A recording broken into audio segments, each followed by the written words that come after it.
As the 50 Cent versus Big Meech dispute has escalated to a nuclear level, the snitching charges have reached a boiling point. There's Lil Meech now. The animosity is entangling Rick Ross and Floyd Mayweather to criticize Lil Meech's insensitive reaction to 50's assaults. Lil Boosie got in. Boosie said bluntly that I would be prepared for battle if someone came for my dad in that manner. According to 50 Cent, who is determined to expose Big Meech, he possesses official court records that demonstrate Meech's participation in a collaboration agreement with the federal government. This is when it appeared that Lil Meech took. Take that advice to heart, because, as you well know, 50 wasn't letting it go unnoticed. Instead of taking direct revenge, he's working behind the scenes with his biggest enemies, Floyd Mayweather and Rick Ross, to employ power tactics. Big Meech snitch in the paperwork drama? On February 25th, when 50 shared a screenshot of a message from 1090 Jake, the YouTuber who is well known for revealing snitch allegations, the tension reached a pinnacle. According to 50 and Jake, the records allegedly connect Tammy Cowens, a longtime friend of Big Meech, to a government informant network. If true, this raises significant concerns regarding how Tammy Cowens, The Truth and Nothing But the Truth Coming Soon, was the title that reduced Meech's sentence to 50 years and promised a thorough outing. What does this signify for Meech then? Meech's close friend, Tammy Cowens, served as his personal assistant, business partner, and head of BMF Entertainment while he was incarcerated. The 1950s BMF series was even produced by her. The twist, though, is this. According to Blue Da Vinci, a former BMF affiliate, Tammy betrayed Meech in 2009 and became an FBI informant a year later. That paper was given to Jake at 1090. The crucial question is whether Meech was aware that Tammy was assisting the federal government or if she was collaborating with them behind his back.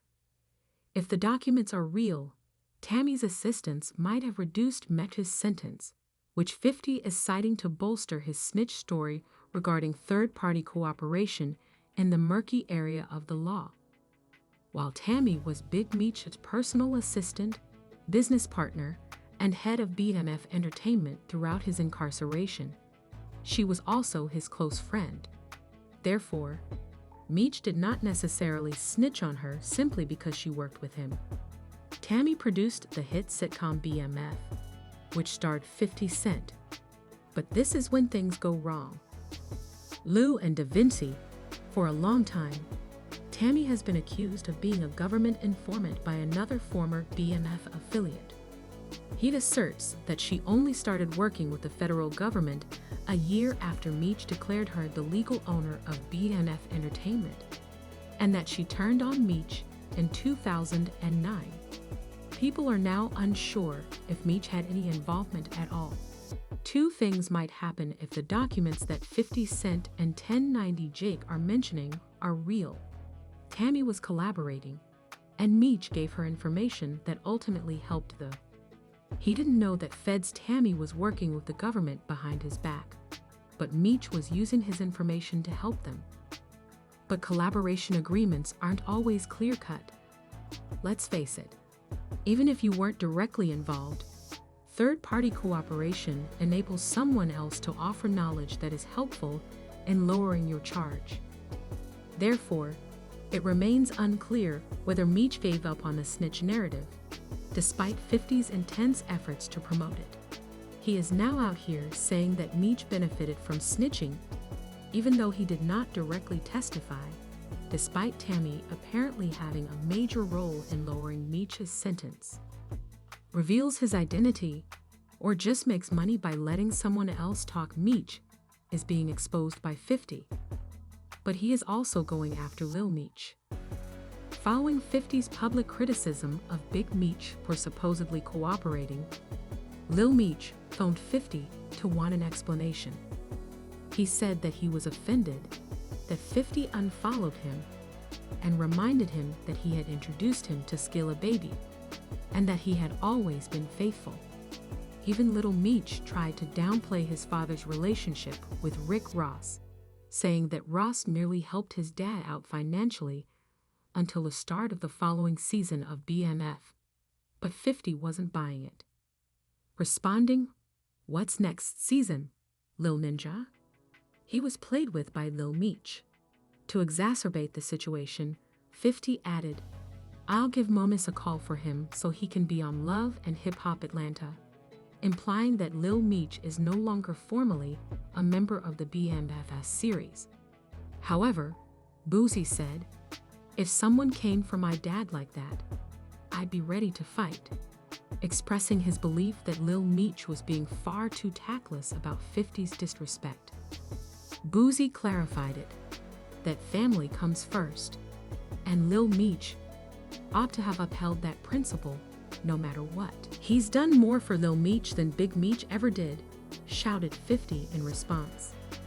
Lil Meech would call him each time he was put in jail, and 50 was always the first to come to his aid, a desperate attempt to avoid facing the charges. Lil Meech made a message that wasn't taken lightly by hanging around with two of his most ardent opponents, Floyd Mayweather and Rick Ross. 50 and Ross have been at odds for over a decade. Floyd and 50 were formerly close, but their friendship soured over money and personal insults, which led to Lil Meech's departure. At a bowling alley in Miami, 50 Cent shared a photo of himself with Floyd Mayweather and Rick Ross. His clever caption, which was a direct swipe at 50, added a bit more shade. Another photo of him and Floyd dressed in their expensive, long-term partnership was also shared by him. And to make matters worse, Big Meech himself appeared on the phone for a few minutes to spar with Floyd and Rick Ross that evening. Obviously, 50 shared a video of, "Tell your parents. The address is what? I'm a lookout. I'll send some wings over there." Lil Meech joked in a call with Rick Ross, who was probably simply delivering something to Big Meech from Wingstop. 50 is written at the moment. 50 Cent is finished with the Flannery family after all that he has done for Big Meech and Lil Meech, including making their story a reality on TV and helping Lil Meech get notoriety in Hollywood. Given that Lil Meech is now spending time with his harshest foes, it is evident that he feels deceived and that this conflict will not be resolved anytime soon. Regarding this, some fans are somewhat polarized. I think 50 Cent is going too far and promoting unfounded stories about snitching without any hard proof. Others think 50 has every right to feel duped, particularly considering all the opportunities he provided Lil Meech. This is illustrated via a dramatic black and white montage of 50 Cent's most incendiary Instagram posts, intercut with slow-motion photos of Rick Ross, Boosie, and Lil Meech looking nervous, court documents flashing on screen, and prison footage. The narrator's rough, urgent tone makes it obvious that the law of the streets is that snitches get stitches. But even kings are susceptible to falling at any moment when the documents are made public. Not just 50 Cent is dropping. Clues that he is making information public, including receipts, secret recordings, and court documents that could ruin his targets' careers. Rick Chapter 1 of the blueprint of beef is gradually developed by the beat of many men as the camera pans into a scorching Instagram post by 50 Cent, including Lil Meech, the star of his hit sitcom. Ross is a drunken badass.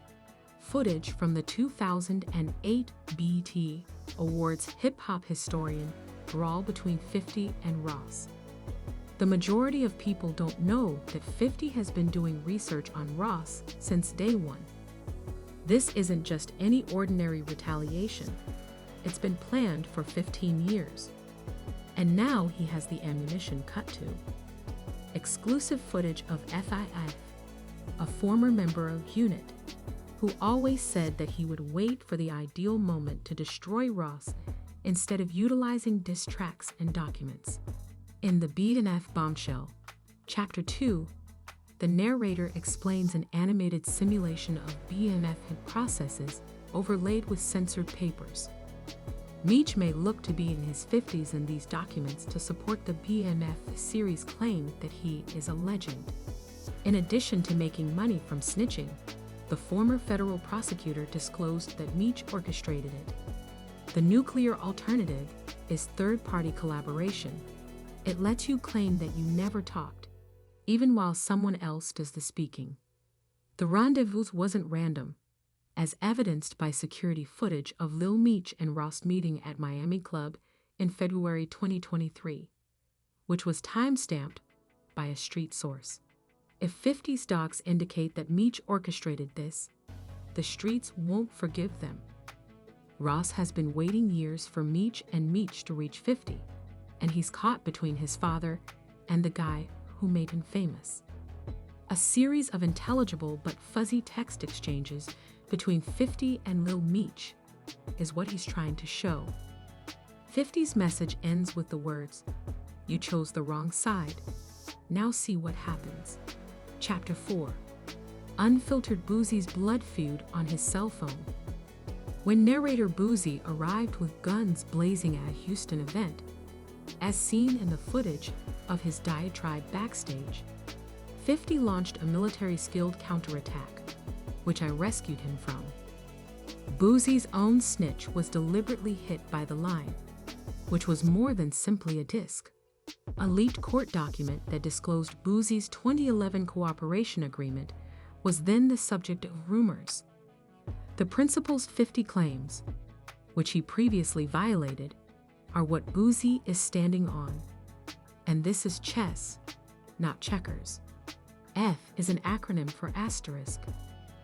Ross, however, provided my dad with enough bread to cover his expenses until the beginning of our upcoming season.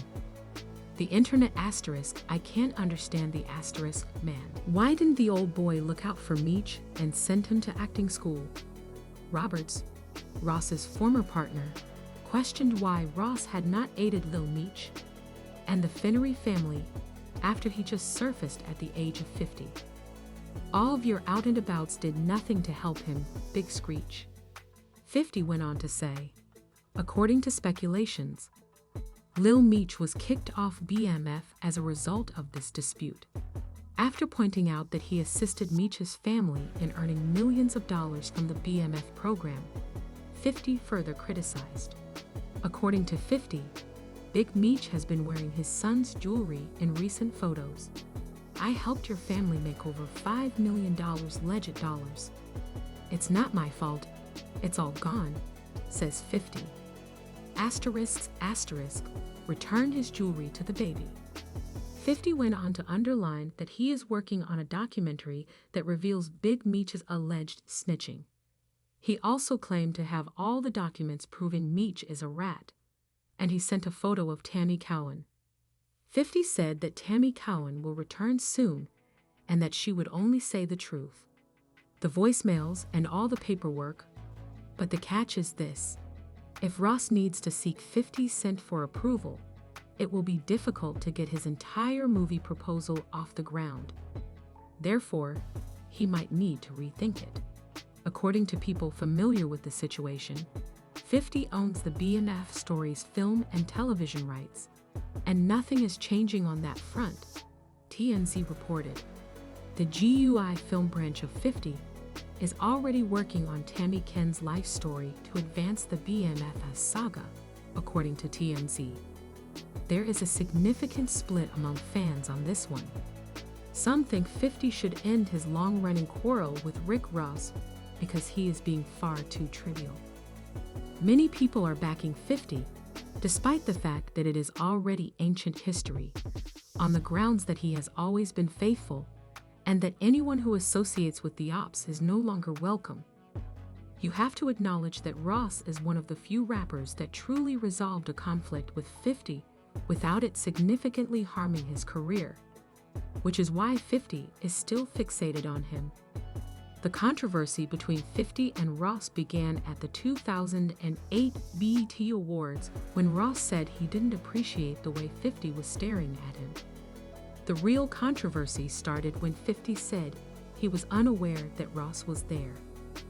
Ross publicly attacked 50 in the Mafia song, implying that he was the cause of the fire that occurred at the home of 50's baby mama, Shni Gramkins. 50, of course, was not amused and retaliated with his trash song. Ricky, officer, if you're wondering why 50 called him, allow me to explain. Ricky, officer, this is due to the fact that a photo that was made public at the time showed Ross's prior employment as a correctional officer. But as you already know, 50 wasn't going to ignore it. He made a bold threat to ruin Ross's life for his entertainment in a video he produced called Warning Shot. When 50 wasn't playing, he transformed the conflict into refusing to provide entertainment. It's almost like a weekly show, with cartoons on Ricky's website every Saturday. Although Ross didn't explicitly state that he wanted to die, it was clear that he wasn't praying for him when he was taken to the hospital in 2018 after being found unconscious at home following a seizure. 50 shared an image of Ivan Drago from Rocky IV. Drago is seen standing over Apollo Creed as he passes away, declaring, "If he dies, he dies." However, considering everything that has happened between 50 and Ross throughout the years, it is safe to assume that their conflict will never be settled. Said he would never respect someone who became a rapper after working as a jail guard in a recent interview.